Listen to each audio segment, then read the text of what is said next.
Hey guys, welcome to today's video. My name's Caleb, I'm the Furniture Cowboy, and in today's video we're going to be going over how we transformed this provincial desk. This is our first commission piece, and it was a true trash to treasure makeover. So without further ado, let's get right into it.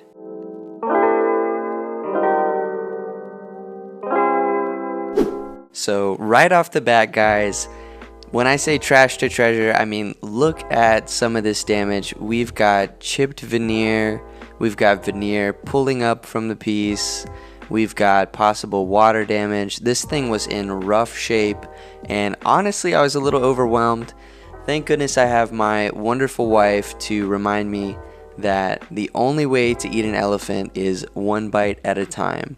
So let's get started on that first bite. Alright, so the first thing that we wanted to do was basically create a workable surface for this piece, make sure that everything was level and ready to go. So we actually chose to go with Bondo for this. This is our first time using Bondo, and we're used to using wood filler in the past. So Bondo's a little different. It came in this tub, and it also came with like an activator, and we even got these Bondo scrapers to help smooth it out. Which is basically like a putty knife, but specifically for the Bondo.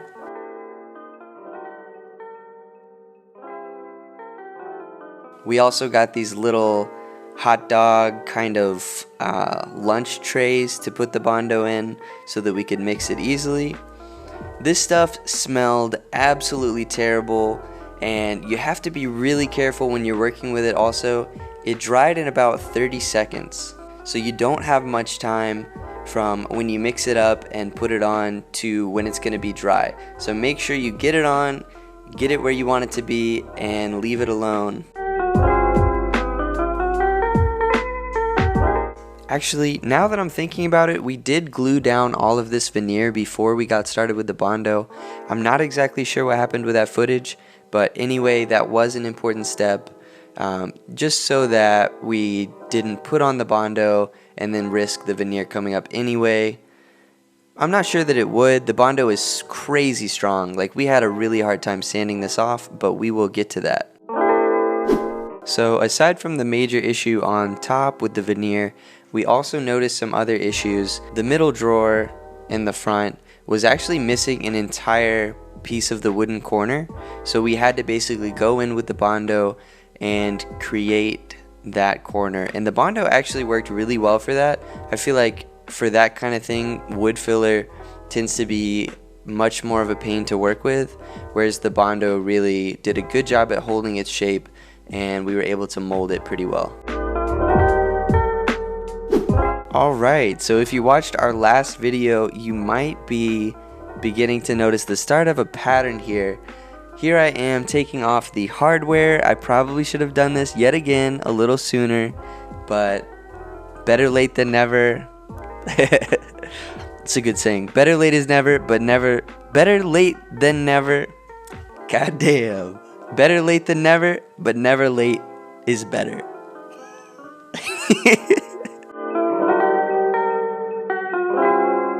So now that that hardware is off, we can really get in there and do what we need to do. So once the Bondo dried, it was time to sand everything. And whew, man, this was an ordeal. So sanding Bondo is quite a bit tougher than sanding wood filler. This stuff, I felt like I could just do this all day and barely even make a dent. This stuff is super sturdy, and that's what you want, don't get me wrong, but even with the orbital sander, this took a long time to sand off.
now that everything is dusted off, we're ready to get right into the next step.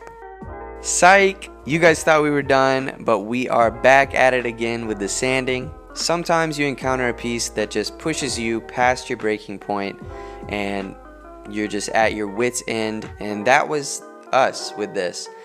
This one really pushed us to the breaking point, and unfortunately we forgot to film this part. So our original plan was to get rid of the big issues in the veneer using that Bondo, wait for it to dry, sand it off with the orbital sander, and then go in with the orbital sander and get rid of the rest of the issues, like the honeycomb looking cracks in the veneer in the top. And we actually thought that worked really well, but what actually happened was a lot of the sawdust from when we sanded ended up falling into those grooves, like hiding in the honeycombs, and then it looked nice, but once we blew it off, we were able to see that that actually wasn't the case, and we were actually going to have to do something else to get everything smooth and level.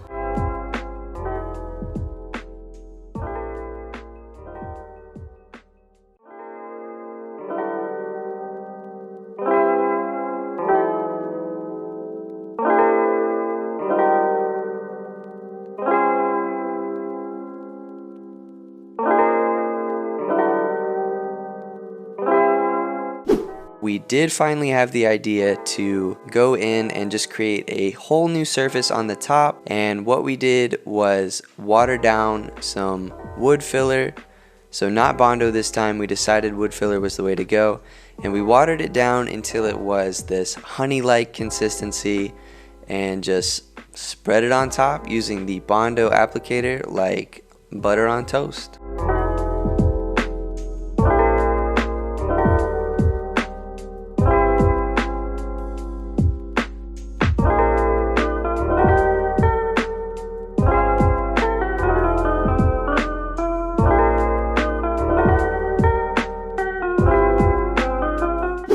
So now that the wood filler is dry, we go in with our block sandpaper. We didn't want to use the orbital one on this because it just blasts through everything.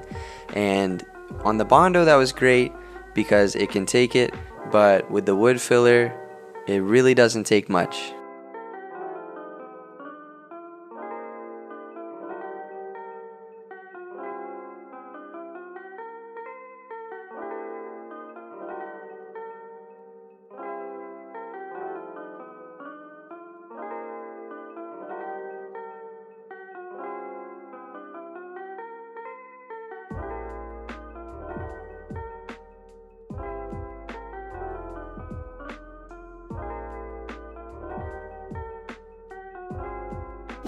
So as you guys can see, after we got that sanded down, the bubbled up veneer was still peeking through the wood filler, not what we want to see. So we had the choice of either adding more wood filler to try to hide it and then leveling out that wood filler, or cutting the veneer at the edges of the bubbles so that it would just get rid of the problem. Can you guess which one we did? Here's a better look at what we were dealing with on the top of the desk. The more I'm looking at it, the more I'm realizing that it wasn't so much a honeycomb effect as it was just the veneer being so old and brittle that the wood underneath is just peeking through. Since we're seeing this problem on the legs, we decided to, instead of covering it all up with wood filler, just sand down that excess brittle veneer.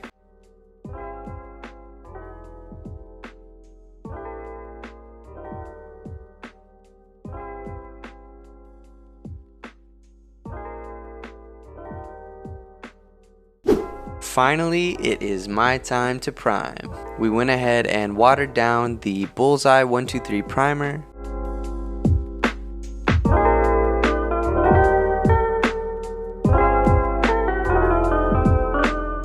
So once we got the spray gun set up, we moved on to putting the desk on pyramids, and then we worked on masking the drawers.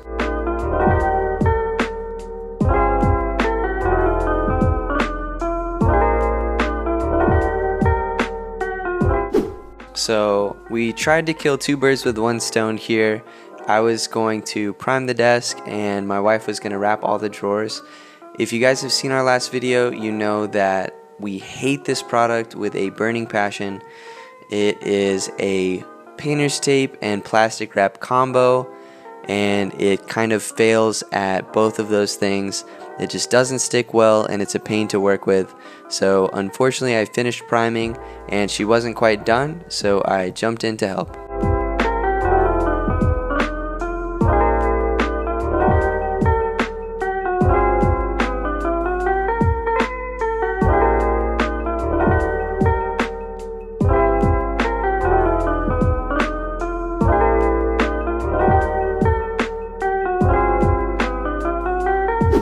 Alright, so earlier in the video, if you guys guessed neither, you would be correct. We just went right ahead and primed, and boy, our water-based primer really accentuated these bubbles. So clearly the bubbles have expanded from all that water, and it was a pain to see.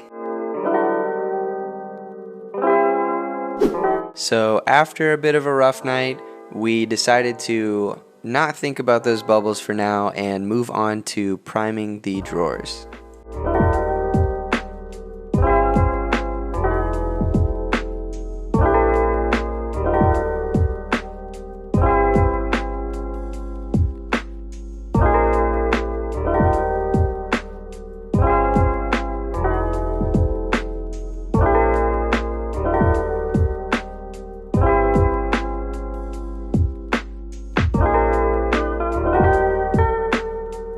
So here we are again, avoiding our problems and praying they will go away. We're doing coat number 2 of the primer. So if you guys are noticing the patchy spots and cracks in the top of the desk in that primer where you can see the wood filler peeking through, I think that is from us just kind of touching it. We were frustrated last night, so we were touching it a lot, and I think it's just from our hands constantly feeling it up.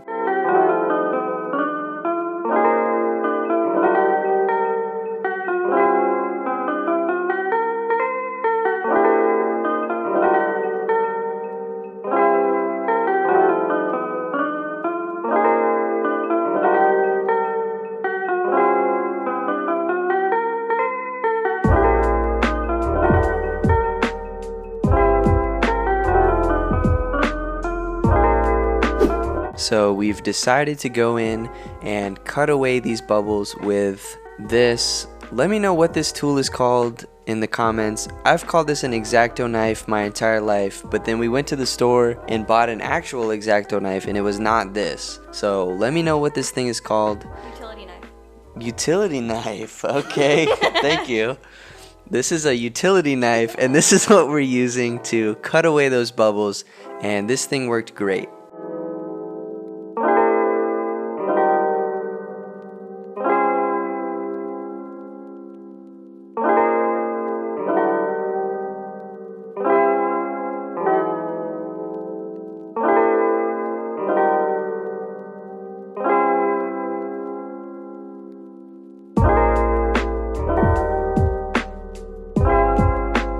So now that we've got those bubbles cut out, we go back in with the wood filler. We didn't water anything down with hot water this time. We just left it that muddy consistency the way it comes in the package, and we just covered everything up and sanded it back down.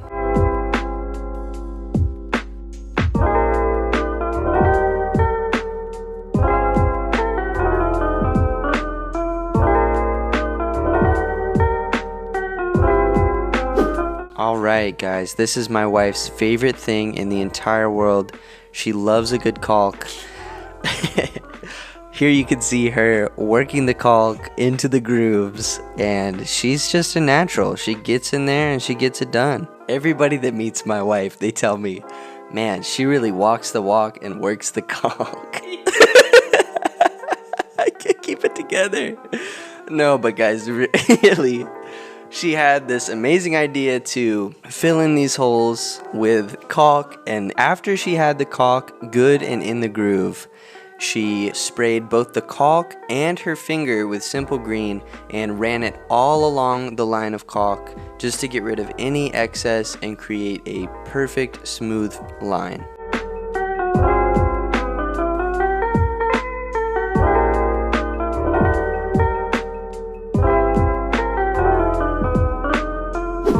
Alright, so now that the top is finally where we want it to be, I went ahead and let my wife do that final coat with the primer. This was actually our first time using primer in our paint sprayer, and we weren't sure how much we could water it down. So after we went in with the final coat with the paint sprayer, we went ahead and went back to what we were used to with the foam roller just to make sure everything was perfect. So moving on from priming and getting right into painting, we're going in with this color that my wife picked, which I love. It's called Muted Sage by Behr, and it is one of our favorite colors.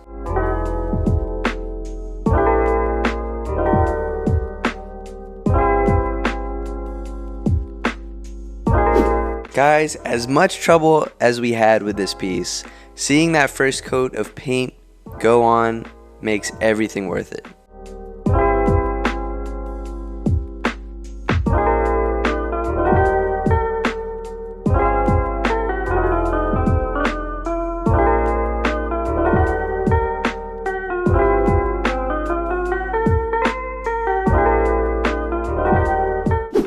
So here we are going in with our second coat of paint. With this paint sprayer, we're able to get an excellent amount of coverage. So even with just 2 coats of paint, we were able to cover up all of the imperfections, and it came out looking really perfect.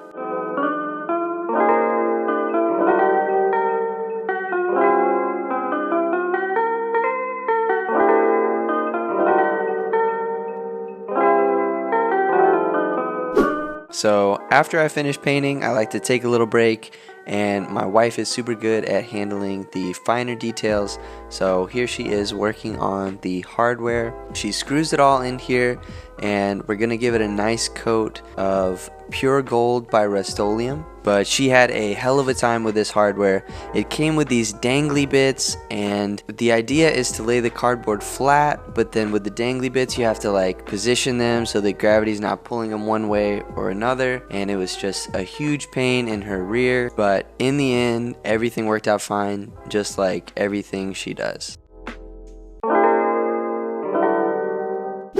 So here we are going in with our first coat of poly, and as you guys can see, it was coming out way too thick. We didn't notice it at first, but as it dried, we could definitely see those drippy marks that we hate to see.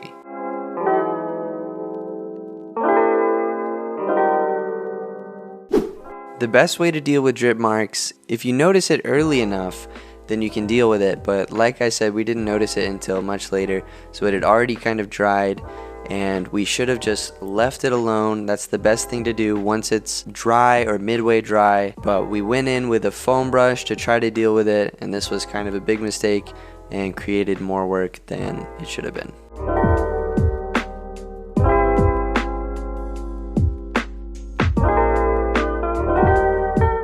So once the poly had dried, we went in and sanded things down. Honestly, the best thing you can do is wait for it to dry, sand it down until you're basically sanding the paint, but we were on a bit of a time crunch here, so we sanded it the best we could, and I think things turned out great. So once we had fixed that, we went in with our second and final coat of poly, but as you guys can see, I forgot to switch the nozzle from vertical to horizontal, and anytime you spray horizontally and the nozzle is switched the wrong way, you're gonna get way too much in one specific spot, and that's exactly what happened here. So I kind of kicked myself for that and then moved on, switched it, and sprayed that final coat.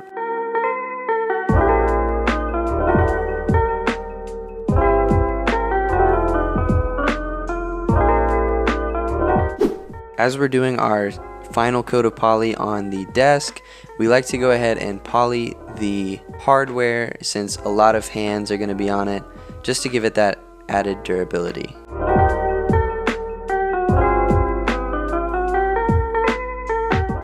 So guys, that is pretty much it. After that second coat of poly dries, we get to unwrap everything like it is Christmas morning, put the hardware on the drawers, and set everything up in our staging area.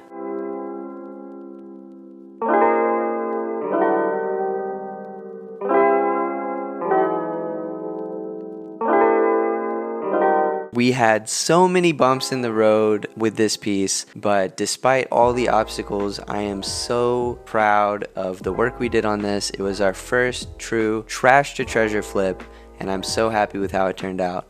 Thank you guys so much for joining us on our journey and sticking through to the end of this video. It really means a lot. If you guys like this type of content, be sure to subscribe, leave a comment down below, leave a like, hit that notification bell so you know when more of our stuff comes out, and I will see you guys on our next one.